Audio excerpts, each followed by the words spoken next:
सबसे पहले आपको बताएं कि अमेरिकी वज़ीर ख़ारजा से मेरी मुलाकात में डोनाल्ड लू भी थे। डोनाल्ड लू से साइफर और मुबैना धमकी पर बात नहीं हुई, ये कहना है वज़ीर ख़ारजा बिलावल भुट्टो का। आपको बताते चलें, वज़ीर ख़ारजा बिलावल भुट्टो का कंट्रोलर जियो न्यूज़ नसीम हैदर को खुसूसी इंटरव्यू, जिसमें उनका कहना है कि ब्लिंकन से बातचीत का महवर सैलाब से तबाही था। गैर मुल्की साजिश की बात करने वाले अमरीकियों से इलेक्शन की बात करें तो अफसोसनाक है। कहा कि खान साहब की कोशिश है कि ज़बरदस्ती किसी अंपायर की उंगली उठ जाए। अंपायर की उंगली उठने से मुतल्लिक इमरान की कोशिश नाकाम रहेगी। बोले खान साहब तो लियारी इलेक्शन तक से भाग निकले। इमरान खान ने तो नबील गबोल का भी मुकाबले से राह फरार इख्तियार की। पीटीआई का यू टर्न पर यू टर्न होता है। इस्तीफ़ा मंजूर होना शुरू हुए तो इमरान खान अदालत जा पहुंचे। अदालत को फैसला करना होगा कि कब तक इमरान को लाडले की तरह चलाएंगे। खान का मकसद ये है कि अगर वो वज़ीर आज़म नहीं तो भले जमहूरियत जाए। पुरुम्मीद हूँ अपने इदारों से कि कोई इमरान की बातों में नहीं फंसेगा। नवंबर में कोई बड़ा तूफ़ान या हिजान अंगेज मानसून नहीं आएगा।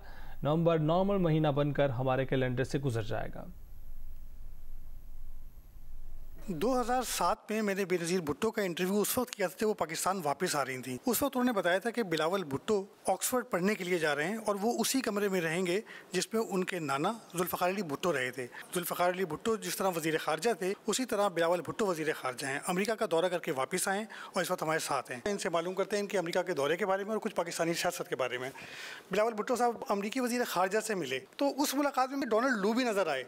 तो डोनाल्ड लू से जब आप मिले तो क्या कोई साइफर की बात, कोई धमकी की बात हुई है? आपके नज़दीक ये ड्रामा था, इस पर बात ही नहीं हुई? एक तो हमारा जो दौरा था पहला यूनाइटेड नेशंस का न्यूयॉर्क में, जहाँ वज़ीर आज़म साहब ख़ुद हमारा डेलीगेशन लीड कर रहे थे, और मैं समझता हूँ कि काफ़ी देर बाद एक इतना कामयाब यूनाइटेड नेशंस का पाकिस्तान के लिहाज से दौरा इतना कामयाबी के साथ गुजरा हुआ होगा। पूरा यूनाइटेड नेशंस का जो मकसद है, जो थीम था एक किस्म का, वो पाकिस्तान बना, पाकिस्तान के सैलाब बना, मौसमी तब्दीली बना। उसके लिए हम एंटोनियो गुटेरेस जो सेक्रेटरी जनरल है यूएन का, उसका शुक्रगुजार है कि ना सिर्फ यहाँ आया मगर ये यहाँ का तबाही देख के, सैलाब का हालत देख के वो इतना पाकिस्तान के लिए आगे बढ़ा कि पूरा यूनाइटेड नेशंस आप सोचे कब थीम इस साल पाकिस्तान के सैलाब के बारे में थे।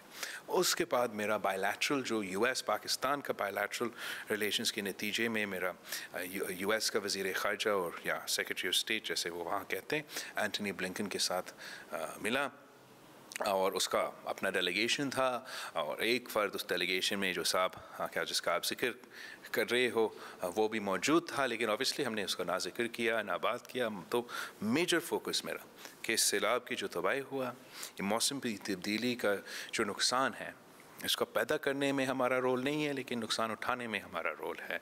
तो उस लिहाज से हमारा ज़्यादातर गुफ्तगू इसी टॉपिक के इर्द गिर्द घूमता रहा। अच्छा, अमेरिकी मैंने देखा अरकान कांग्रेस आए यहाँ पर, Tom Suozzi, Sheila Jackson, Al Green. अच्छा, उसके बाद कनाडा से रुकने पार्लियामेंट इकरा खालिद भी आई। मेरी इन डेलीगेशन से मुलाकातें हुई हैं, बातचीत हुई है मेरी। वो लोग बड़े शॉक्ड थे सैलाब को देख के, लेकिन हैरान थे पाकिस्तान में लोगों का रिएक्शन देख के कि उनसे जो लोग ज़्यादा बात कर रहे थे वो सैलाब पे नहीं थी, वो पाकिस्तानी सियासत पर थी, इलेक्शंस पर थी और मुख्तलिफ और दूसरे इशूज़ पे थी। वो हैरान थे कि वो जाके वापस रिपोर्ट क्या करें। तो आपको क्या उम्मीद है कि कांग्रेस से चूँकि इतनी बड़ी इमदाद $30 बिलियन बाइडन तो नहीं दे सकते? तो क्या वो नहीं है कि कोई हमें $30 बिलियन का इमदाद दें। जहाँ तक अमरीकन की बात है, हम बहुत शुक्रगुजार हैं कि बाकियों की तरह वो भी आगे बढ़े हैं और अपना दोस्ती निभाते हुए पाकिस्तान के अवाम हमदर्दी दिखाते हुए वो जगह जगह मौजूद है। तो आप ना सिर्फ हमारा फ्लैश अपील पे जो उन्होंने अमेरिकन्स ने माना sort of donations the in kind, USAID के थ्रू हमारा एक कर्ज को डिले किया या माफ़ किया। आई थिंक $130 मिलियन के तकरीबन जो कर्ज है G20 डेट सर्विसिंग प्रोग्राम के थ्रू अमेरिका ने, उनका एम्बेसडर ने पाकिस्तान के लिए रिलीफ दिया। उस सूरत में यूएसएआईडी का जो हेड है समंथा पावर साहिबा, वो भी यहाँ ख़ुद मौजूद थी, ख़ुद आके देखा। यूएस के एयरप्लेन्स, जहाज़ें आए सामान के साथ, कंग्रेशनल डेलीगेशंस, जो पाकिस्तान कॉकस है, Sheila Jackson, Al Green, Tom Suozzi आपने नाम, उन्होंने जो अपनी आंखों से देखा और वहाँ जाके फिर अपना कांग्रेस में, अपना पार्लियामान में खड़ा होकर तस्वीरें दिखा के समझाएं कि मसला क्या है, मसाइल क्या है। जहाँ तक ये बात है इलेक्शंस का, हमने तो इलेक्शंस की बात नहीं की, सैलाब के मुतासरीन ने उनसे तो किसी इलेक्शन की तो बात नहीं की होगी। ये वही ये जो अपोजिशन के लोग हैं उन्होंने जिक्र किया होगा, अगर किया तो गलत बात है कि जो हमारा अपना सियासत है वो आपस में हम खेलें, दूसरे में उसमें हम क्यों इन्वॉल्व करें। जो फॉरेन साजिश के जिक्र करते हैं, अगर वो अमेरिकन के मिलके पाकिस्तान के इलेक्शंस के बात कर रहे हैं तो वो भी अफसोसनाक बात है। हमारा फोकस सैलाब था, जो लोग आए उनका फोकस भी सैलाब था, वापस जाके भी हमें मदद करने के लिए वो अपने कदम उठा रहे हैं। अभी तक हम अपना रिलीफ और रेस्क्यू फेज़ की मदद मांग रहे हैं। जो हमारा पहला $160 मिलियन का फ्लैश अपील था, जो हमने अभी 800 बिलियन तक भराया है, जो आगे जाके जो बिलियंस में जाके हमारा खर्चा होगा वो रिहेबिलिटेशन एंड रिकन्स्ट्रक्शन की फ़ेज़ में होगा। उसका माहौल बनाने के लिए उसमें अमेरिका का स्ट्रक्चर में, पार्लियामान में, इंतज़ामिया में, हुकूमत में लॉबी करने के लिए, समझाने के लिए वो हमने एक पहला मेहनत किया है। इंशाल्लाह जाके आगे जाके दिसंबर तक जब वो अपना फाइनेंसिंग कर रहे हैं, उधर भी हम अपने रिहेबिलिटेशन रिकन्स्ट्रक्शन की मदद के लिए अपने रिक्वेस्ट डालेंगे। साथ साथ जो पेरिस क्लब है, जो यूरोपियन यूनियन के ममालिक हैं, उनसे भी हम इंगेज कर रहे हैं। फ्रांस का मैक्रों के साथ एक बहुत अच्छा वज़ीर आज़म साथ का मुलाकात होगा। प्रेसिडेंट मैक्रों जो फ्रांस का सदर है, उसने चढ़ कर पाकिस्तानियों को मदद करने का कहा है और हमारा donor conference UN secretary general के साथ वो को होस्ट करेगा। हमारा नवंबर में इंशाअल्लाह ताला चीन का दौरा होगा, जहां चीन में वज़ीर आज़म साहब का और उनका सदर के दरमियान बातचीत होगा। अभी तक चीन ने हमें बहुत ही मदद दिया है, इमदाद में, पैसा में, रिलीफ में, लेकिन वहाँ जाके हम तफसीलन बात करेंगे कि किस किस्म से हम आगे बढ़ के इस मसला का मुकाबला करेंगे। तो ये तो एक रात में तो सारे काम बिल्कुल नहीं होगा, ना ही हम एक्सपेक्ट कर रहे हैं कि कोई एक मुल्क या सब मिलके भी इतना बड़ा फिगर $30 अरब किसी को दे सकते हैं। लेकिन कोई हमें इमदाद देंगे, कोई हमें पैसे की सूरत में मदद देंगे, कोई हमें डेट की सूरत में मदद देंगे, कोई हमारे साथ मिलके फाइनेंसिंग कर पाएंगे ये प्रोजेक्ट्स के। तो इस तरीके से हम इस नुकसान का सामना कर सकेंगे। एक तरफ ये नुकसान है जो इतनी बड़ी तबाही, पूरी दुनिया हैरान है कि ये क्या हुआ है, लेकिन उसमें लॉन्ग मार्च किया जाए। क्या किसी एम्पायर की उंगली उठने का इंतज़ार है कि कॉल कब दी जाएगी? ये तो खान साहब का कोशिश है कि ज़बरदस्ती किसी तरीके से कहीं न कहीं किसी का उंगली एम्पायर के उठी जाए, लेकिन इनका कोशिश इंशाल्लाह ताला नाकाम ही रहेगा। और इनका तो यूटर्न पे यूटर्न होता है। मैं तो हैरान हूँ कि पहले वो कहते थे कि हम सब ने इस्तीफ़े दिए, हम इलेक्शंस के लिए तैयार हैं। राजा साहब ने, स्पीकर साहब ने कुछ उनके बाई इलेक्शंस मंजूर किए। खान साहब ने बड़ा शोशा किया कि वो ख़ुद लड़ेगा सारे बाई इलेक्शन से, मलीर से लेके पता नहीं कहाँ तक बाई इलेक्शंस हो रहे हैं। पहले लियारी का इलेक्शन से भागे। मेरा अपना नबील कबूल जो पाकिस्तान पीपल्स पार्टी का उम्मीदवार का, इतना बड़ा इमरान खान एक तरफ पीपल्स पार्टी का जियाला, डर के मारे भागे। बाकी जो 13 बाई इलेक्शंस है, पहले वो कहते थे कि हमने इस्तीफ़ा दिया, वसूल करो, आपने क्यों नहीं वसूल की? अब वसूल की, वो सारे के सारे कोर्ट पहुंचे हैं कि हम ये कोर्ट के कंधों पे बैठ के आना चाहते हैं। देखो, कोर्ट को अब फैसला करना पड़ेगा कि वो कब तक इमरान को लाडला की तरीके से चलाएंगे। कोर्ट को कानून आइन के मुताबिक चलना पड़ेगा। राजा साहब ने जितने मंजूर किए इस्तीफ़ा सब मंजूर किए। अब अगर कोर्ट इमरान खान को फ़ायदा पहुंचाने के लिए, इनको सियासी इलेक्शंस में हार से बचाने के लिए कोई फ़ैसला सुनाएगा तो वो नामुनासिब है। उन्होंने अपना अगर यू टर्न मारना है तो ख़ुद मारने। ऐसे ही आप पूरा इंतज़ामिया को या ये एक्सपेक्टेशन कब इनसे निकलेंगे कि इनके मुताबिक, लाडला के मुताबिक कानून भी चलेगा, इस्टेब्लिश भी चलेगा, मुल्क भी चलेगा, ऐसा नहीं हो सकता है।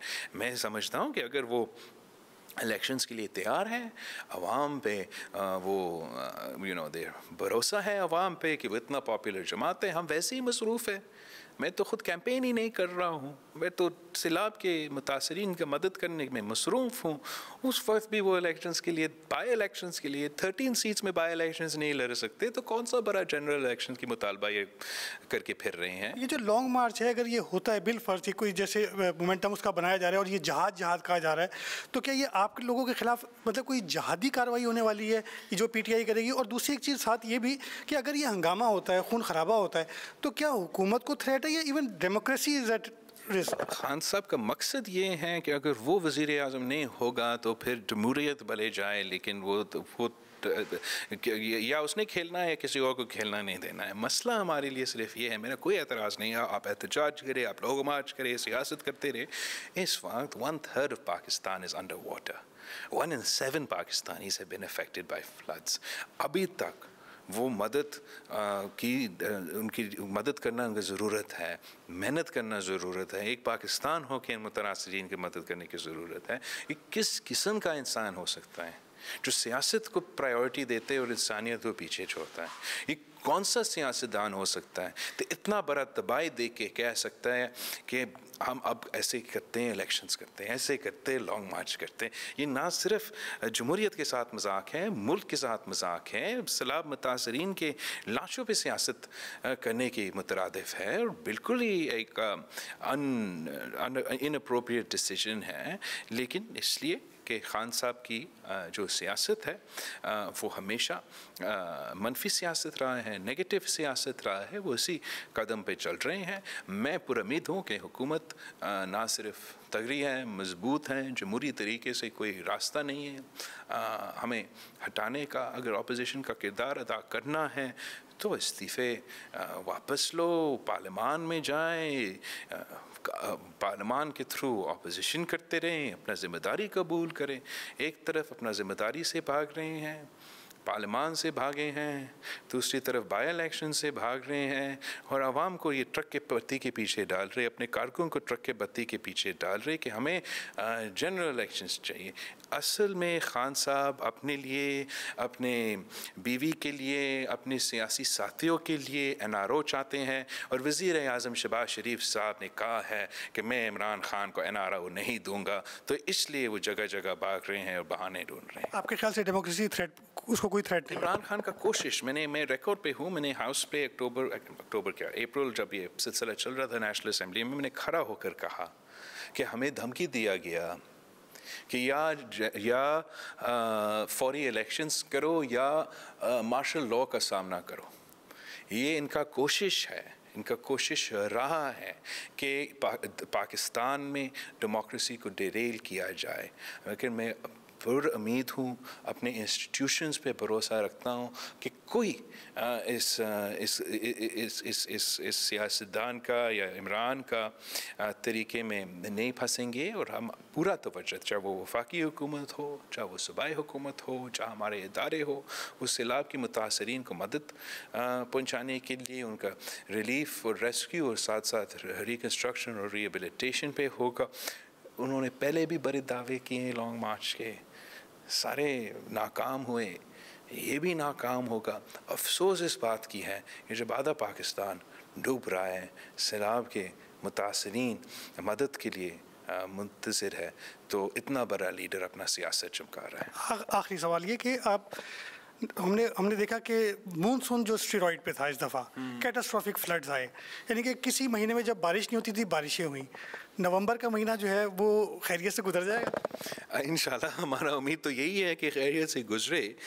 मसला इसमें ये था कि हमारा तो रिवराइन फ्लड्स होते हैं, उनके लिए भी हमने तैयारी किया और हमारा मानसून का भी जो ज़्यादा जब होता है, लेकिन मेरा मतलब नवंबर में होने वाली एक तब्दीली से। अच्छा, वो नवंबर में जो सियासी इश्यूज़ और सवाल आप कर रहे हैं, देखो उस पर मैं समझता हूँ कि तरीक़ेकार के मुताबिक, आइन और कानून के मुताबिक सारे फ़ैसले होंगे और नवंबर एक नॉर्मल महीना बन के हमारा कैलेंडर में गुजरेगा इंशाअल्लाह ताला। ज़रूर कुछ लोगों का कोशिश है, ख़ास तौर पे खान साहब के, दूसरे सियासतदानों के, कि वो